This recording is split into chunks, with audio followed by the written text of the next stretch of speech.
جس نے بھی حج نہیں کیا اور وہ صاحب نصاب بھی نہیں ہے، صاحب استطاعت بھی نہیں ہے، صاحب استطاعت نہیں ہے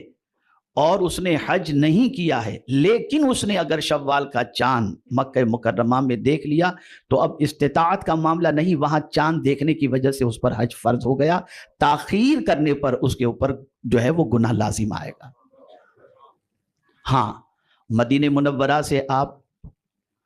جدہ آ کر فلائٹ پکڑنے والے ہیں، جدہ سے آپ کی فلائٹ ہے، مثال کے طور پر 2 شوال کو آپ کی فلائٹ جدہ سے ہے، آپ مدینہ منورہ میں تھے،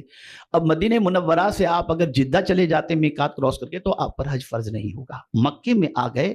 تو حج فرض ہوگا۔ اب آپ دیکھیں کیوں؟ اس لیے کہ یہ حج کا مہینہ آپ نے پا لیا، شوال، ذی قعدہ اور ذی الحج کے 10 دن، 12 دن، 13 دن جو بھی، وہ سمجھ لیجیے یہ حج کے ایام ہیں۔ قرآن کہتا ہے الحج اشہر معلومات فمن فرض فیہن الحج، تو چونکہ حج کا مہینہ، اب آپ دیکھیں کسی عبادت کی تیاری کے لیے اتنا ٹائم نہیں دیا گیا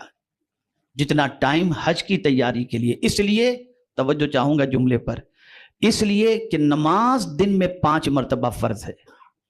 زکوٰۃ صاحب نصاب ہیں تو سال میں 1 مرتبہ، روزے ماہ رمضان میں سال میں 1 مہینے کے لیے، لیکن حج زندگی میں 1 مرتبہ فرض ہے، تو اس 1 مرتبہ کے فرض کی ادائیگی کے لیے پوری زندگی آپ کو تیاری کرنی چاہیے، اور اسی لیے اللہ تعالیٰ اتنے مہینے کا ٹائم دیتا ہے۔ اب یہ ٹائم دینے کے کئی مقاصد ہیں، ان مقاصد میں ایک مقصد یہ ہے کہ قرض بھی آپ لوگوں کا ادا کر دیں، اس ٹائم دینے کا ایک مقصد یہ بھی ہے کہ لوگوں سے اپنی غلطیوں کو معاف کروا لیں، اس ٹائم دینے کا مقصد ایک یہ بھی ہے کہ لوگوں کے درمیان آپس میں صلح اگر کسی سے جھگڑا ہے تو وہ ختم کر دیں، اس لیے کہ یہ سفر در حقیقت سفر آخرت کی تیاری ہے، اور یہ سفر آخرت کی یاد دلاتا ہے۔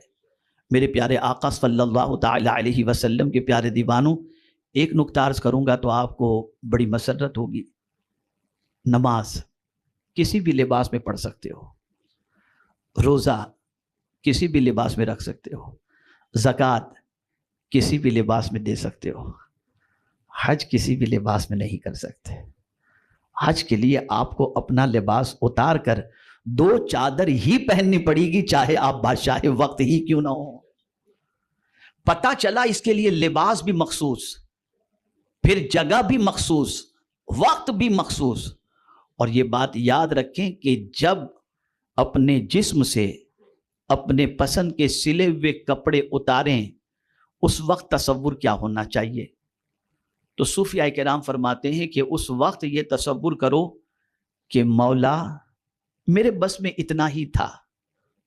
کہ میں اپنے پسند کے لباس کو اپنے جسم سے جدا کر دوں اور تیرے پسند کا لباس پہن لوں، تو میرے بس میں اتنا ہی تھا کہ میں جسم سے اپنے پسند کے لباس کو اتار دوں، بس اتنا ہی میرے بس میں تھا، تیرے اختیار میں سب کچھ ہے، تو گناہوں کا لباس میرے جسم سے اتار دے۔ تو بس مولا کو پیار آ جاتا ہے، بندے تو نے تیرے بس میں تھا اتنا تو نے کر لیا، اب میرے قبضے قدرت میں ہے، میں تجھے معاف کر دیتا ہوں۔